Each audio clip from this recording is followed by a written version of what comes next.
Hello all, my name is Ararika Banerjee. I am an assistant professor associated with the Department of Data Science at Haldia Institute of Technology. And in this lecture, I'm going to be discussing with you AVL trees. What are AVL trees? What are some properties of AVL trees? How to insert and delete a node from AVL trees, some applications of AVL trees, and something related to the time complexity of the same. As the definition of AVL trees states, AVL trees are self-balancing binary search trees, meaning that they automatically adjust their structure such that at each node the height of the tree is almost same. That means the height of the left subtree is almost the same as the height of the right subtree at each node of the AVL tree. So it was named after the inventors Georgy Adelson Velsky and Evgeny Landis. So AVL. A prerequisite for an AVL tree is that it should first and foremost be a binary search tree, meaning that at each node, all the nodes in the left subtree should be smaller than the parent node, and all the nodes in the right subtree should be larger than the parent node. So for example, if we consider this tree, then within this tree, if we consider 10 as the parent node, then all the nodes to the left of 10 are smaller than 10, and all the nodes in the right subtree of 10 are larger than 10. If we were to add some more nodes, for example, let's say we added 6 at this position, and we added 21 in this position, then also this tree would be considered as a binary search tree.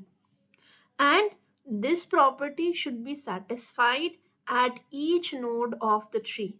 So again, if we come to this node 5, here we can see that the node placed at the left of 5 is smaller than 5, and the node placed at the right of 5 is larger than 5. So that is what is meant by a tree being a binary search tree. Apart from this, some other properties of AVL trees are balance factor. Balance factor denotes the difference between the height of the left subtree of any node and the height of the right subtree of any node. For a tree to be considered as an AVL tree, at each node, the balance factor must lie in the set -1, 0, and 1. If at any node the balance factor goes out of this set, then we need to perform some rotations on that node such that the overall tree becomes balanced. Another property of AVL trees is that the maximum height of any AVL tree is approximately log to the base 2n, which also facilitates in performing search of any node in quicker time. As discussed in the previous slides, if the balance factor at any node goes outside of the set 0, -1, or 1, then that node in the AVL tree is considered as an unbalanced node, and some rotations need to be performed at that node in order to make that node balanced, which in turn makes the overall AVL tree balanced. So some rotations which can be performed are, there are 4 types of rotations: left rotation, right rotation, left right, and right left rotation. Now let us discuss all of these rotations one by one. A left rotation is performed when the balance factor of a node becomes -2, indicating an imbalance towards the right side. So, as you can see from this tree, there are more nodes in the right subtree than in the left subtree.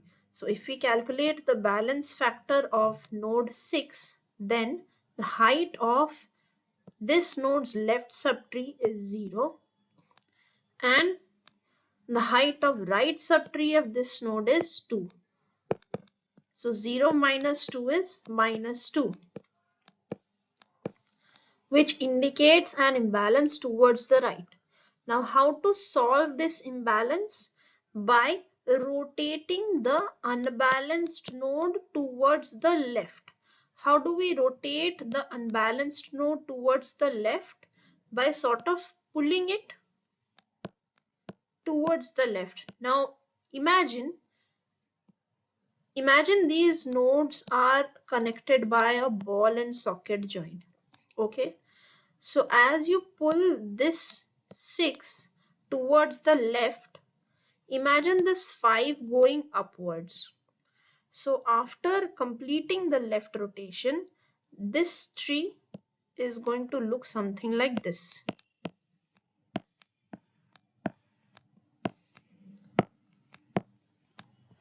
Now again, if you calculate the balance factor at each node of this tree, then the balance factor would be at 5, 1 minus 1, which is 0, which is a valid balance factor. At 6, 0 minus 0, which is 0. 4 also 0 minus 0, which is 0.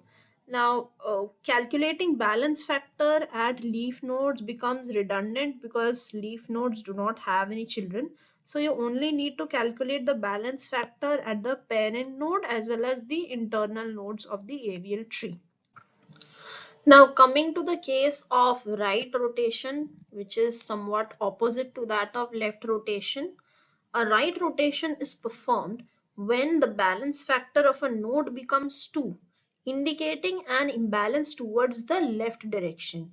So as you can see in this tree, there are more nodes in the left subtree than in the right subtree. Again, if we calculate the balance factor at 6, then it comes out as 2 minus 0, which is equal to 2. That means there is an imbalance towards the left, which means we need to perform a right rotation. How do we perform the right rotation? Again, by pulling the unbalanced node towards the right. Now, again, imagine that these three nodes are connected somehow by a ball and socket joint. So as you pull this 6 towards the right, this 5 is going to go upwards. So after completing the right rotation, again the tree will look something like this.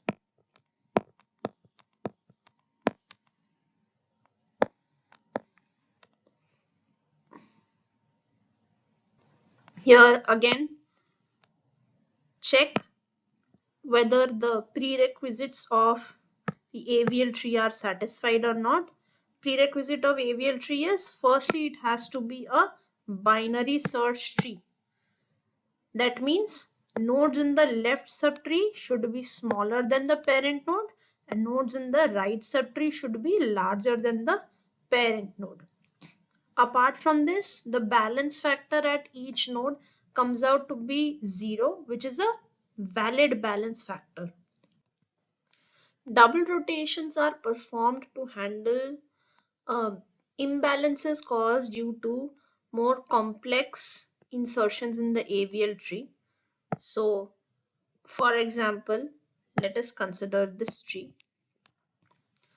Here, if we calculate the balance factor at this node, then again, there are more nodes in the left subtree than in the right. The height of the left subtree is 2. The height of the right subtree is 0. So the balance factor comes out to be 2. Now, how do we solve this type of imbalance? By first performing a left rotation and then a right rotation. How does that work out? We'll see. So in order to solve this condition, we first need to rotate the middle node to the left. The result of this rotation is going to be a left-left imbalanced tree. So if we display it here, we are going to rotate this node towards the left. So we have this node, this 4 is pulled to the left, that means 4 comes downwards and 5 goes upwards. So 5 is placed at this position, and to the left of 5 we have 4. This is a left-left imbalance condition. Now how to mitigate this? By rotating the unbalanced node towards the right. So the second rotation is going to be a right rotation, which means the final tree becomes like this. A similar approach is to be used when trying to balance out the AVL tree, where the imbalance is caused due to this type of configuration. So to solve this type of imbalance, we need to perform a right-left rotation. Now, right-left rotation means the middle node has to be rotated to the right first. That means if we pull this node to the right, this node is going to shift upwards. So the resulting tree is going to be a right-right imbalanced tree. So after the right rotation, the tree is going to look like this.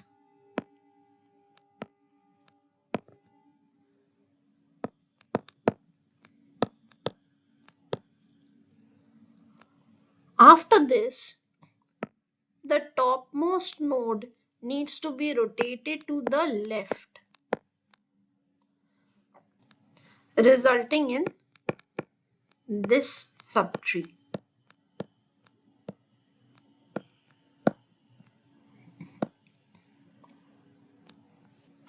Now there might be a misprint in the values of these nodes. That is why you might be wondering why the final resultant tree is not coming out to be a balanced binary search tree.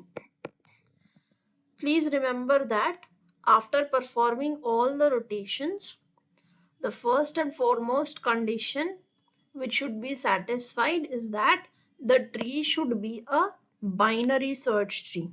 After that, the balance factor at each node must lie between 0, 1 and -1. Now there are some basic steps which we follow while inserting a new node in an AVL tree. So insertion of a new node happens in accordance with the rules of a binary search tree.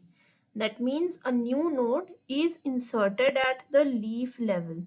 So if we look at this tree here, the new node to be inserted has a value of 1. So 1 is less than 2. So it is going to be inserted in the left subtree of 2. So once this new node has been inserted, then we need to check for balance factors at each node in the AVL tree.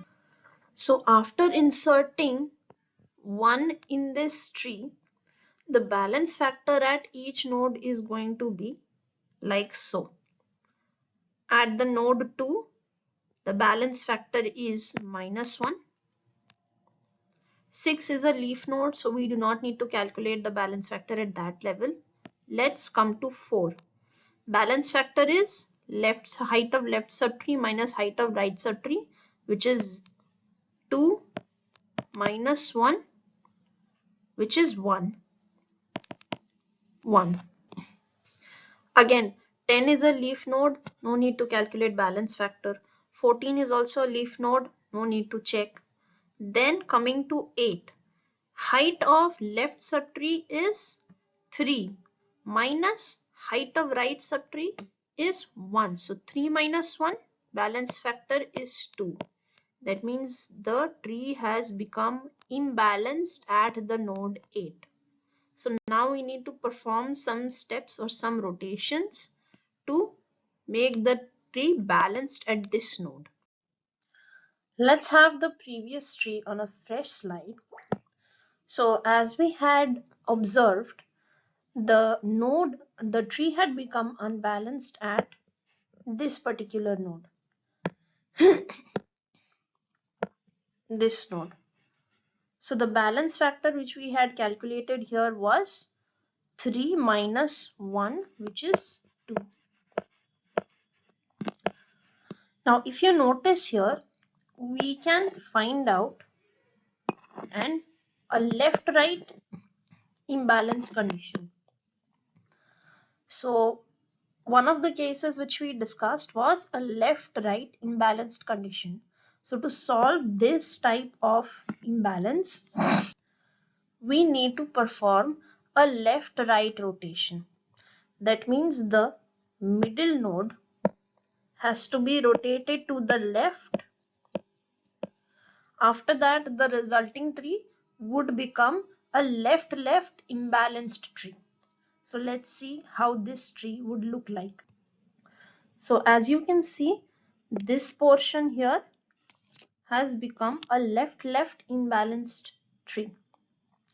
So to make this tree balanced, the top node now has to be rotated to the right.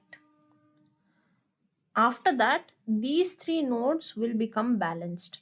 Now let's see how the tree would look like after performing the right rotation.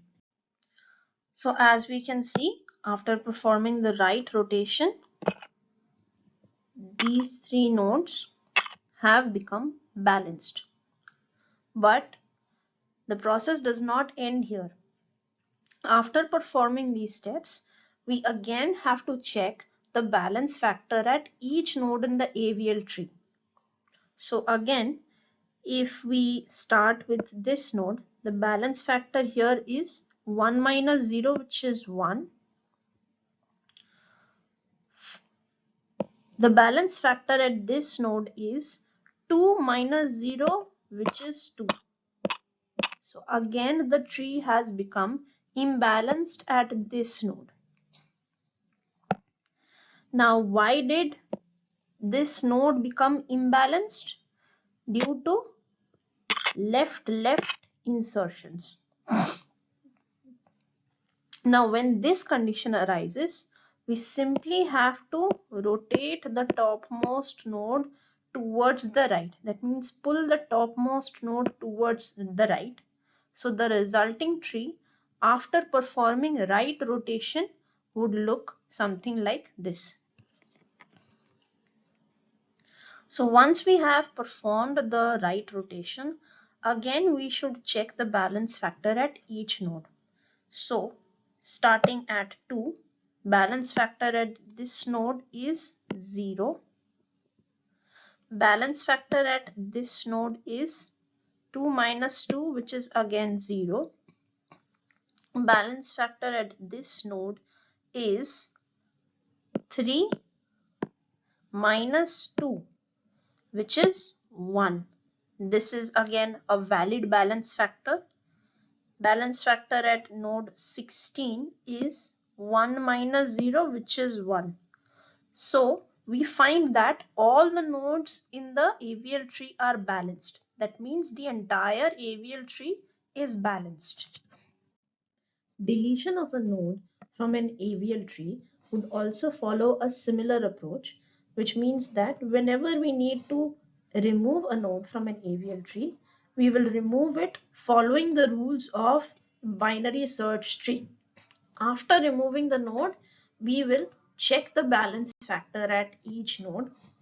If we find any unbalanced node, then we would perform some rotations in order to make the tree balanced at that portion. So let's see the same example tree. If we decide to remove this node from the previous tree, then we need to delete it in accordance with the binary search tree rules. That means after deleting this node, this position has to be replaced either by this node's in-order predecessor or its in-order successor.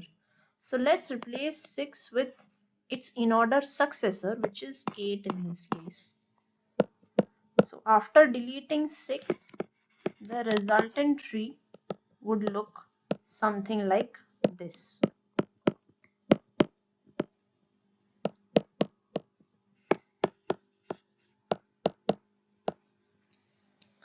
Now, after we have performed the deletion, we again need to check the balance factor at each internal node as well as the parent node of the AVL tree. So, starting with the node 2, the balance factor here is 0. At this node, the balance factor is height of left subtree minus height of right subtree. So, 2 minus 1 is 1. Then at this node, the height of left subtree is 3 minus the height of right subtree is 2. So 3 minus 2 is again 1. Then coming to this node, the balance factor is 1. Now here we can see that all the nodes of the AVL tree are balanced by default. That means we don't need to perform any rotations in order to make the tree balanced.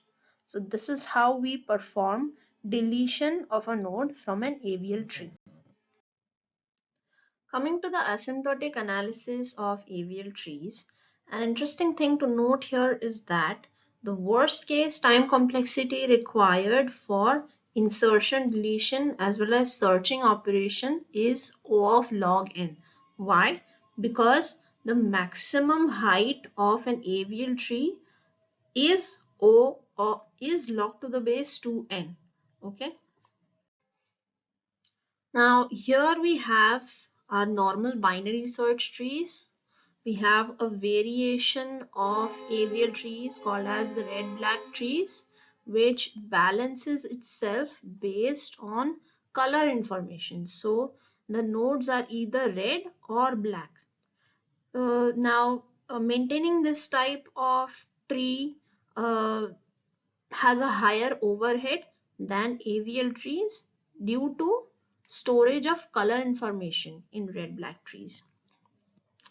Now, why AVL trees are preferable over binary search trees is that AVL trees, as we saw from the problem we discussed earlier in the previous slides, at the end of all rotations, the tree becomes balanced.